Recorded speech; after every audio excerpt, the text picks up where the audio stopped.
Hey, hope I didn't catch you at a bad time, but this is important. Since you have a room now, I'm going to move in with you. Make sure you have that room cleaned and all set up for me. Hi, Francine. Extra room. I know you're not talking about Riley's room. There's no way you would think it would be okay to talk to me like that when the soil hasn't even settled over her grave. The funeral just ended. I know that. I was being polite and waiting for the funeral to be over to talk to you about it. You're already past your prime, so you won't be able to have another child, right? So there's no point in you keeping all that kid stuff. It's not good for you to keep old and useless things. It brings a bad vibe to the house. There's no use holding on to the past, so just throw everything away. It's the right thing to do. What the hell are you saying? You didn't even come to Riley's funeral and you think you have the right to talk to me about her stuff?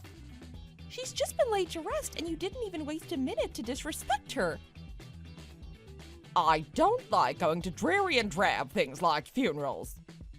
Those events always have so much bad energy. She was your granddaughter. It was your chance to say your final goodbye to her. I already said goodbye to her the last time I saw her, when she was alive. So there was no point for me to go and see her now that she's dead. She won't even be able to hear me or respond, so why waste my time and energy? But you'll never see her again. I won't ever see her again. I don't get it. I never had the urge to go see her when she was alive, so why should I want to go when she's just lying there? It's not like she was a pretty thing. She got her looks from you. How can you even say something like that? And don't even get me started about the way she died. Dying while trying to save a dirty stray cat on the road is just so dumb. Of course you'd get hit by a truck doing something like that. I can't believe you never bothered to teach her that. Stop it. Stop talking about her like that. I guess dumb just runs in your side of the family. If you think about it, it's actually comical. Francine, will you just please stop? Travis and I are still having a hard enough time accepting that she's gone.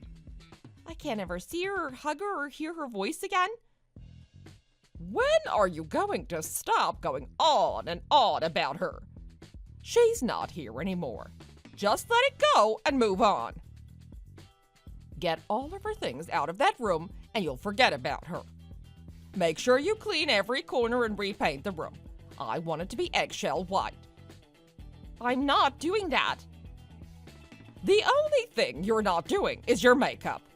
But I'm willing to put up with that so that I live with my son. Be thankful that I'm putting up with you. I can't even bear to step into that room right now. It has all her things and it's only going to keep reminding me of her. It's proof that she was here. Talking to you is such a drag and so suffocating. I'm gonna need to call an exorcist to get rid of all this bad energy you're bringing. You really need to stop. What do you expect? I just lost my daughter. I'm still grieving. You already had your time to grieve at the funeral. Don't drag it on longer than that. Move on already. Aren't you even a little sad that you lost your grandchild? Now that you mention it, no, not really. Not at all, actually. I don't feel a single thing. Even I must admit that it's a bit strange. You lost a family member, but you don't feel a thing. You're lucky that she lived as long as she did. There are some children that don't even make it past infancy. What? And I'm supposed to be grateful for that? Why, yes. You didn't have to waste money paying for her college, at least. I'm sure deep down inside you think so, too. Of course not. Raising a child to adulthood isn't cheap, you know. And there's no way of knowing if they ever amount to anything. Travis and I were looking forward to every second of her future. We wanted to see her succeed and be there for her even when she fails.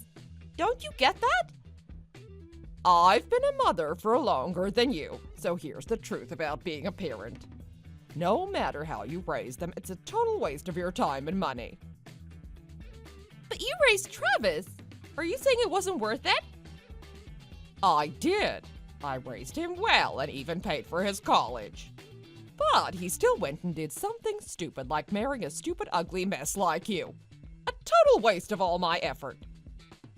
You're a horrible person. See, you just proved my point. Everything I've ever said is the truth. I'm giving you the chance to make it up to me by moving in with you so you can take care of me. No, thanks. I don't want to make it up to you. You owe me that much. Now that Riley is gone, you're gonna have a lot of free time on your hands. Having me there will help fill the void. You have the room for me anyway. There's no reason for you to refuse. I can't even think about having you here. You don't have to think about it. Just do it. Cleaning out that room will help you move forward. It'll be good for everyone. You're just getting rid of garbage that you don't need anymore. I told you already, no chance. You're not going to use that stuff again. It's just taking up space. You have the room. It just needs to be cleared out. You were happy to give the room to Riley, but she doesn't need it anymore. It will be a waste to have that space unused. I said no. I tell you what, I'll get rid of the stuff for you. It won't be a bother at all. You're in charge of providing some adult-sized furniture for me, though. Just wait a minute, Francine. My name is Raven, and I'm 35 years old. I live with my husband, and we had a 6-year-old daughter together. But my daughter is now in heaven. We bought a lot of things for her as she prepared to start first grade. We got her a desk where she could do her homework and lots of school supplies. We even picked out her outfit for the first day of school together. I used to look at those things with so much excitement, but all they do now is bring me tears. I've cried every day since Riley died. I don't have the heart or the energy to even look at the room anymore. There will come a day when I will have to clean up her things and put them away, but it won't be anytime soon. I want to keep them around even when I don't have the courage to look at them yet. But for certain, I'm not going to throw them away like my mother-in-law keeps telling me to do. It's been a week. Did you clean up my room yet? I thought I told you that you're not moving in with us. That room isn't yours. It'll never be yours. Well, that's not very nice. You can't just keep that room empty. You might as well do something with it. I'm here to help you do that. It better be soon, too, because I already decided to sell my house. I'm gonna need a place to stay. You're selling your house? Yes, that's what I said. The money that my husband left me will run out soon. So it's best that I sell the place and move in with you two so that I can keep all the money. What? You already ran out of money? It's barely been 3 years since Fred passed away. With his life insurance and savings, there should have been plenty of money to last for a very long time. You're so silly. There's no such thing as enough money. And it's super easy for me to spend money. I'm the best at it. I don't think that's something that you should be proud of. Fred isn't here anymore, and there's no one around who can stop me. Lord bless his soul, but he would always be on my case and yapping about my spending. I only buy things that I need, and I need everything. I'm well aware of the fact that Fred was always trying to warn you about your spending. He told me that he worried about how you'd live after he was gone. He tried as much as he could. He was an annoying and stingy man. I married him because he worked for a big company and made a lot of money. But instead of letting me buy whatever I wanted, he only gave me an allowance. Marrying him was nothing like I imagined it to be. In the end, it was all worth it, though, because the last 3 years have been the best years of my life. There's a major problem if you had already gone through the money that he left you. What are you going to do from now on? Just as I said, I'm going to live with you and Travis. It's a foolproof plan. We don't have the room in our house for all your belongings, especially if you're going to continue spending like you do. Come on, we both know that's not true. There's already one less person living in that house, so there is a room. The timing was perfect. I couldn't have planned it any better myself. What the hell did you just say? Good timing. Have you no soul? But it's true. I needed a place to live, and you have a room open. I don't have time to get into it again. Just make sure to have the room ready before my boxes arrive. I can't and won't do it. It's only been a week since the funeral. You need to stop and just leave us alone. Honestly, how long are you going to hold on to her? She wasn't even a good child. She never warmed up to me or did anything that made me happy. But then again, she did take after you. She didn't want to go near you because she saw how badly you treated me. I have no idea what you're talking about. You also called her stupid and ugly when she was around too. Of course she wouldn't want to be near you or warm up to you. The apple doesn't fall far from the tree. You and your daughter are both ugly things. She was my beautiful little girl. I'm going to treasure everything that she has left behind and I'm never going to throw them away. To be honest, I don't care what you do with her things as long as you get them out of the damn room. Besides, you need to prioritize your elders before your child and prioritize the living over the dead. Hurry up and get that room cleaned out. I'm not going to listen to you. You have to. I already sold the house and have a move-out date set. I'm going to hire a moving company to move my stuff to your house soon. I'm not going to let you do that. I don't remember asking you to let me do anything. I'm telling you how it is. The movers are coming, and I'm moving into that room. All my things are very valuable and cost more than anything you will ever be able to afford. So tell the movers to be extra careful when they unload my things. I'm not going to even let the movers in. I'm not letting you leave your stuff in my house. We will not live with you, Francine. By the way, don't think you'll get your way if you talk to Travis about it. We are in total agreement on this point. Are you trying to tell me what I can or cannot talk about with my son? You're not his spokesperson. He can tell me what he thinks himself. He doesn't need you to speak for him. Like I said, I wasn't asking for your permission to live with you. I was telling you. You two are in no position to say no to me. We do. It is our house. Yes, but Travis is my son. Everything he owns also belongs to me, and I have authority over him and you. You might be his mother biologically, but you were never a real mother to him. That's what Travis said to me just now. That doesn't change anything in this matter. And his opinion doesn't matter to me anyway. Don't bore me with such insignificant and unnecessary details. Oh, I almost forgot to mention. My furniture is very expensive. If there is even a little scratch on one of them, I'm going to hold you responsible. You'll need to pay for the repairs or replacement, whichever option I see fit. That is enough. For the last time, we're not letting you move in with us. You can keep saying no, but I already decided, and that's all that matters. Talking to you has made me so tired. Oh, now that I have money again, I should go on a little vacation. A cruise sounds fantastic right about now. It's been decided, so don't expect me to be there for a few more weeks. I'll contact you when I'm back. Everything better be ready by then. Bye.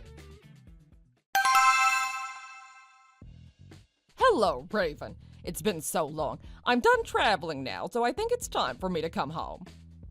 Going on cruises and traveling all over Europe has been great, but I'm tired. Oh, is this Francine? Of course it's me. Who else could it be? I haven't heard a single word from you in 3 months. I thought you weren't coming anymore. I told you I was going on a vacation. First, I met up with a few friends to catch up and had the most extravagant dinners. Everyone was so happy to see me and so grateful for the meals. I had so much fun catching up with everyone. After that, I went to Europe and traveled to a few countries before going on a cruise around the Mediterranean. But it's finally time to come home. Sounds like you had a really good time. I did. You can tell that I did. I had all that money from the house and I spared no expenses. I got all the best things that money could buy. Wait, don't tell me that you spent all the money in just 3 months. Why are you still surprised? I thought you knew me better than that. Most of it is gone. I think I still have a couple $100 and some change. That's true. I shouldn't be surprised. I didn't message you to talk about that. You had 3 months to get my things in order. Is it all done like it should be? I know you're not used to having brand name things. I hope you didn't try to steal any of it. If even one ring or brooch is missing, I'm gonna know. I might have a big collection, but I know every single piece. I wouldn't know because I haven't seen it. What's that supposed to mean? You didn't open any of the boxes. You just left them in the room. Oh, you're so lazy and useless. Can't even do a single thing that I ask, even though I know you had the time to do it. Don't tell me you still haven't thrown away the other stuff. Those things are useless and are just in the way. Don't worry, I threw away all the useless stuff that was in the way. That's good to hear. I guess you're not as useless as I thought. Just needed a bit of kicking to get you moving. I just wish that you could move faster. I hope you've at least realized that there's no use in fighting me. Right, sure. You're acting a little odd. Did you finally open my boxes? Were you surprised to see what was inside? I didn't open any of them. Stop lying. I bet you stole a handbag, didn't you? I assure you that I didn't. Even if I wanted one of your handbags, I couldn't stand to use it knowing you touched it. What a nasty thing to say. That was very uncalled for. I'm going to slap that attitude out of you when we start living together. I'm going to teach you some manners, that's for sure. I've told you so many times already, we're not going to live together. What are you talking about? My things are already at your house. Oh, I see. You're planning on locking me out and just keeping my things. I already said that I threw everything away, so how can I steal them? You did what? I told you, I threw away all the useless stuff in my house. I didn't even look at any of it. I just told the delivery person to drop it all off right in the dumpster. If this is some kind of joke, I'm not laughing. I'm not joking. You're the one that told me to get rid of old useless things. I wasn't talking about my things. But your things were the only useless things we had here. How dare you? Anyway, your stuff isn't here. We don't have it. You're not gonna get away with this. I'm gonna make you pay for every last thing. You're gonna get it when I arrive. Just you wait. Arrive? Where are you heading? To your house. Where else would I be headed? I'll be there in 2 to 3 minutes. You better prepare yourself for what I'm about to unleash on you.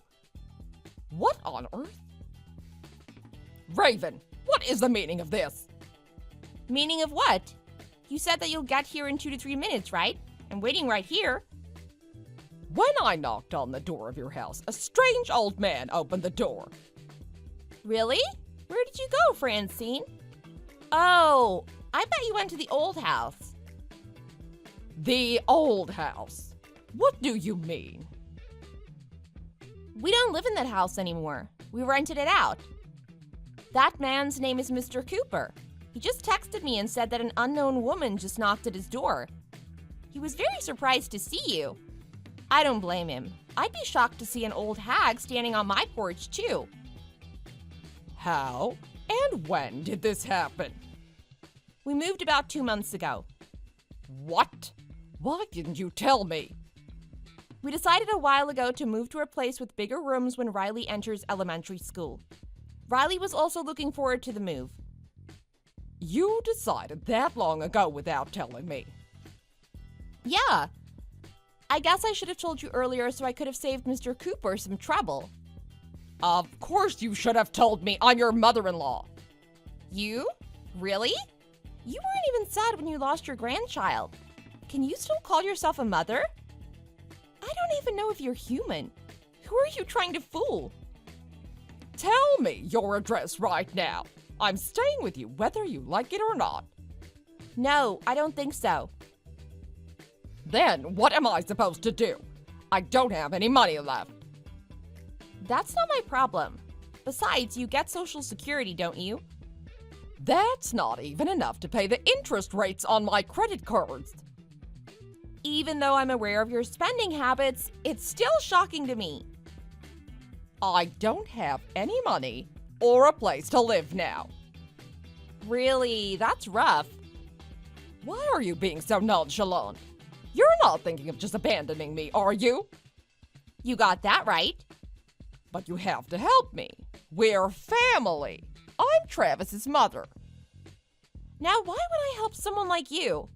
I've never considered you family, just like how you never accepted me as family.